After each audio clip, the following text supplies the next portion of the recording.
चलिए सीधा आपको ले चलते लखनऊ, जहां पर BSP supremo Mayawati press conference कर रहे हैं, आपको सुनाते हैं। या पहले ही शुरू हो गई थी जब अंग्रेज़ रजाबंद हो गए थे कि हम भारत को आज़ाद कर देंगे। तो जब भारतीय संविधान को बनाने की बात आई तो उस समय यदि कांग्रेस पार्टी के पास पंडित जवाहरलाल नेहरू के पास एंड कंपनी के लोगों के पास यदि इनके पास बाबा साहब डॉक्टर भीमराव अंबेडकर से ज़्यादा काबिल आदमी होता तो ये किसी भी कीमत पर बाबा साहब डॉक्टर अंबेडकर को भारतीय संविधान को बनाने में उसमें शामिल उनको नहीं करते। और आज जो पूरे देश में दलितों को, आदिवासियों को, अन्य पिछड़े वर्गों के लोगों को जो कुछ भी उनको कानूनी अधिकार मिले हैं तो शायद वो भी नहीं मिलते।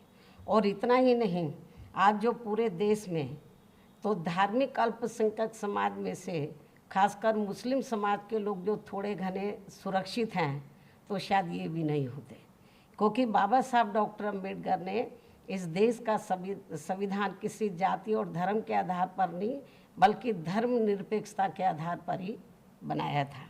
इतना ही नहीं तो ये भी मैं दलित वर्ग के लोगों को बताना चाहती हूँ।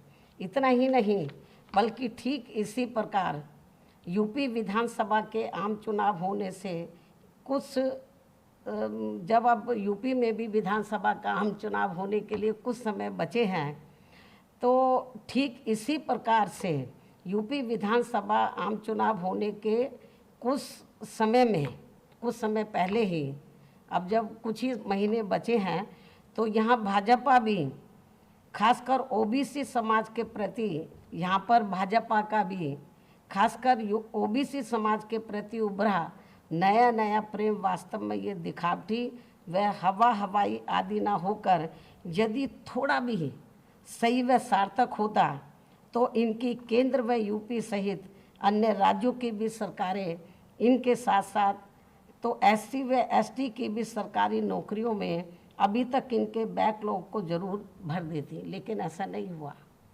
आज भी पूरे देश में चाहे एससी एसटी का मामला, ओबीसी का मामला है तो सरकारी नौकरियों में इनके पद अभी तक भी खाली पड़े हैं।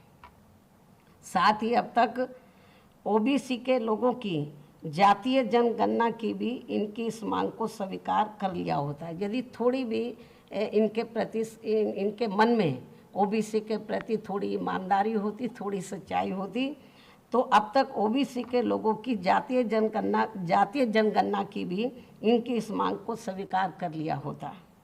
जबकि इस मामले में सच्चाई तो ये है कि भाजपा व अन्य सभी जातिवादी पार्टियां भी देश में ओबीसी के लोगों की जनगणना कराने में वैसे ही घबरा रही हैं जिस प्रकार से इनके आरक्षण संबंधी मंडल कमीशन की रिपोर्ट को लागू करने में इनके लोगों ने अति उग्र होकर पूरे देश में आंदोलन किया था। लेकिन अब भाजपा का भी इनके वोट के खातिर यहाँ आसानी से इनका कोई भी नाटक चलने वाला नहीं है। अर्थात अब इनकी काट की हांडी तो बार चढ़ने वाली नहीं है। मुझे पूरा भरोसा है कि पूरे देश में दलित वर्ग के लोगों के साथ साथ जो अति पिछड़े वर्ग के लोग भी हैं तो वो ना कांग्रेस के बहकावे में आने वाले, ना बीजेपी, ना अन्य किसी और पार्टी के, क्योंकि इनको ये बात अच्छी प्रकार से मालूम है कि इनको जो कुछ भी मिला है तो वो परम पूज्य बाबा साहब डॉक्टर भीमराव अंबेडकर के प्रयासों से ही मिला है। तो आज जो भी कुछ इनको थोड़ा घना ये जो जातिवादी पार्टी हैं, चाहे कांग्रेस है, चाहे बीजेपी है या अन्य जो भी जातिवादी पार्टियां हैं, आज जो कुछ भी थोड़ा घना इनको दे रही हैं केवल वो अपने स्वार्थ में, अपने वोट के खातिर, ना कि इनके समाज के लोगों को अपने पैरों पर खड़ा करने के लिए दे रही हैं। तो इसलिए मुझे पूरा भरोसा है, चाहे यूपी में दलित व अति पिछड़े वर्ग के लोग हैं, चाहे पंजाब में या देश के अन्य किसी भी राज्य में, ये लोग अब जल्दी से इनके बहकावे में आने वाले नहीं हैं। तो ये भी मैं आज मीडिया के माध्यम से इन पार्टियों को बताना चाहती हूँ। तो इन्हीं कुछ ज़रूरी बातों के साथ ही अब मैं अपनी बात यहीं समाप्त करती हूँ। धन्यवाद। खबरों के निष्पक्ष विश्लेषण के लिए सब्सक्राइब करें Jantantra TV and press the bell icon. Never miss any update.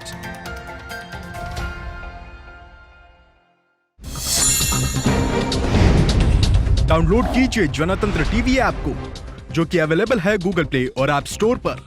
अधिक जानकारी के लिए अभी डाउनलोड करें।